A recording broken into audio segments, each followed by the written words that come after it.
Greetings and welcome to another Diablo 2 Resurrected video. Today I want to show you the Summoner Necromancer in an endgame build, able to clear players 8. If you're wondering how to get there or where to start, I will link a video in the description below that gives you starting builds for ladder for the Necromancer, so budget variants of the Summoner Necro, among others, so you can look there. But this is about endgame, like we have pretty ridiculous, I mean not ridiculous gear, but like endgame setup, you know, things that you want to strive for so you get more powerful. So let's get right into the skills. As we are a summoner, we put in 20 to raise skeleton, 20 to skeleton mastery. We only put in 1 point into raise skeleton mage because they're not really good. I mean, they're not great, unfortunately.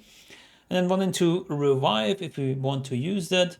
Another into clay golem, golem mastery, and summon resist right here. Poison and bone 20 into corpse explosion to get a nice big radius, and then some points here. You can opt to spend whatever you like. Maybe you like bone wall more. Maybe you want golem mastery maxed out. There's still 25 skill choices remaining, because in curses we also have 1 point into each of those, since we don't really need much more. And again, if you want to max something because you want a bigger radius amplify damage or decrepify, then go ahead and do so. Oh, sorry, the radius doesn't increase in decrepify, only the duration increases, so it's not really useful.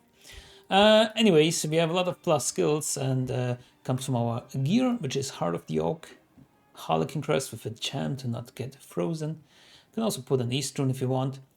Maras, Spirit, Enigma, so pretty cookie cutter, straightforward. Marowaks are nice because they give plus to Skeleton Mastery. We have a 10 FCR ring right here, Arachnid Smash, Stone of Jordan, and Trangul's Claws.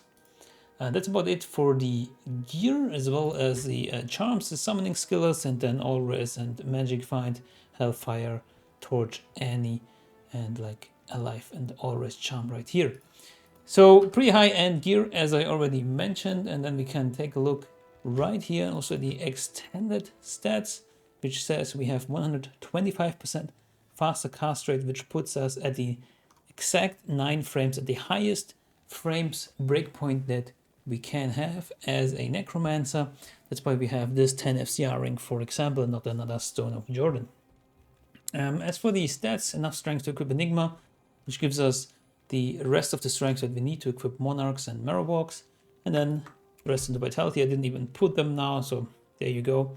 We have way too many res because we have these high-end charms, but you don't need them to get to a nice res split right here.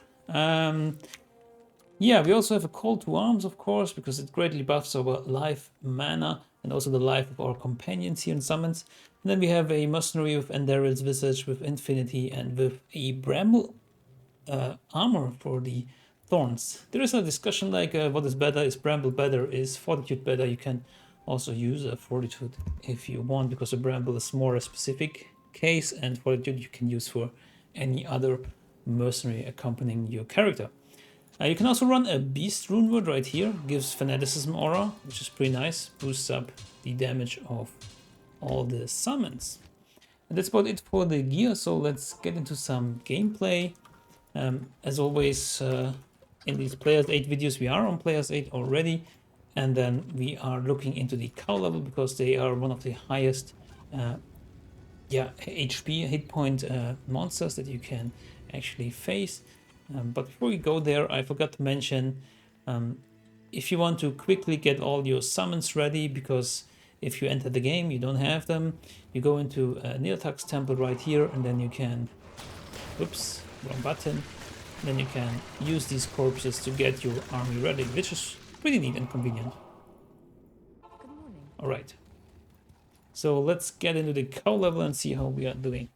So basically what you want to do is, if you have all your summons ready, then you go and use Amplify Damage Curse and rely on your mercenary and your summons to kill the first mobs. But usually it's the mercenary that does all the damage, since the summons are just more like a meat shield. And then you use Corpse Explosion. And that's about it. It's pretty chill and laid back build, to be honest. And the more monsters there are, the better. But there's some waiting period until the first one falls, and then we can actually use some skills and see them all fall, which is very, very satisfying. And again, you can already do this in a budget build. You don't need all these high-end items. That's the fun part of it. The only thing you want to do is give your mercenary a decent chunk of items, like invest in your mercenary first. But you can already do this in a budget setup on players 1, of course, not on players 8. But it's a very, very strong build. We use the clay golem because it reduces the attack speed of the monsters around it.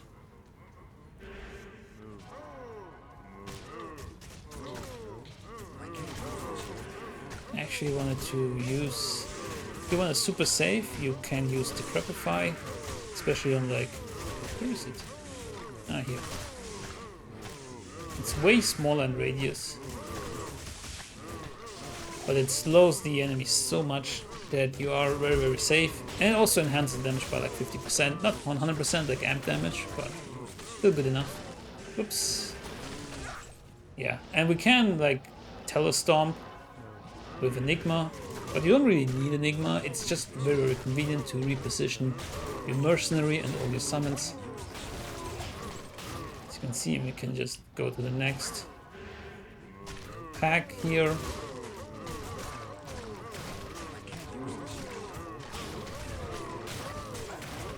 And if we want, we can revive some of these cows, add them to our army. I haven't even used CTA, so there's that. So now we have CTA running as well. Makes our life a bit easier.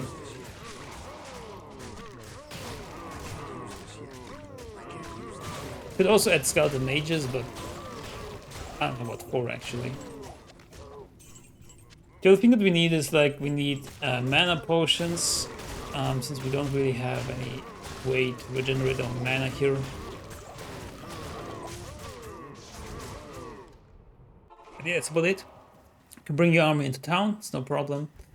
And we can go into Chaos Sanctuary with all our cows right here. And let's see if we can pop some seals.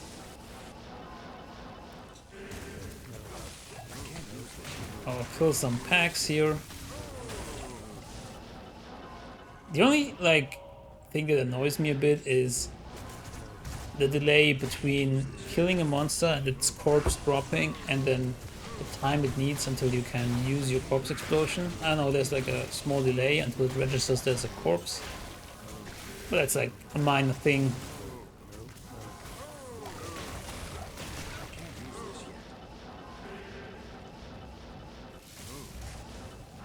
Whoa, that was close.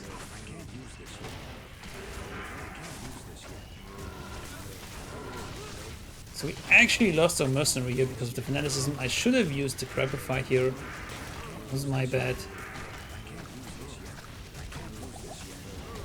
And you can see it's a good showcase because damage is not really that high for our minions themselves. So they really need that mercenary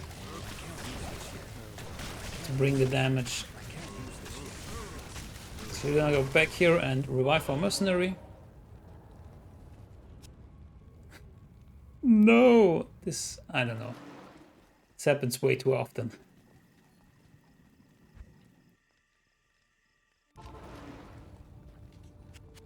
Resurrect, get back, give him the CTA, use Prepify here,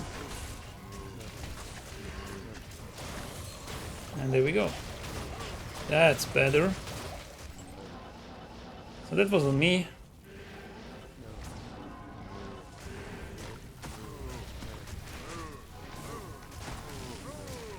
There seems to be like a bug that when you teleport and you don't move, your revives like kind of stack on top of each other. It's mostly resolved, but some of them are just not moving for whatever reason. But they're just like an added bonus, I'd say. The revives are not really that impactful.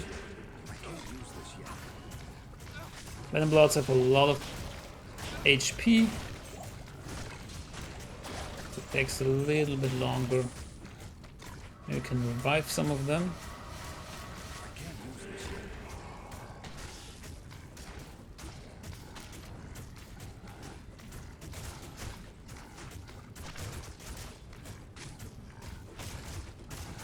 So as you can see, sometimes it's a bit of a waiting game. In Chaos it's way more effective since a lot of Chaos stack up that much. Ooh, a Legend Spike. This is pretty rare. Ghost Flame. It's not great, but actually the individual stats on it is kind of cool. As I was saying, like in cow level, you have a bit of a better time since you have a lot of corpses and they stack up so nicely you can kill a lot at the same time. So we can either use amplify damage here, or if we need to, we can of course use Decrepify and make the output very, very slow. But we're losing like 50% of our damage, so I'm gonna go with amplify. It's not the quickest I've ever seen, but it is P8 and it's pretty safe, and it's just more laid back and chill. But yeah, that's the Endgame Summon Necromancer. And yeah, I think it's a pretty nice build. It's a pretty nice starter build. I personally don't love the more passive gameplay of it. I like a more active gameplay, like something to do, something to deal damage, like the Bone Spear Necromancer. And you can check that video out right here. I have a video up for the Bone Spear Necromancer as well as the Poison Necromancer, which is also pretty great. So check those out if you like more builds for the Necromancer. And yeah, consider liking this video if you liked it and subscribing to the channel for more of this kind of content. And I see you in the next one. Good luck, have fun, and goodbye.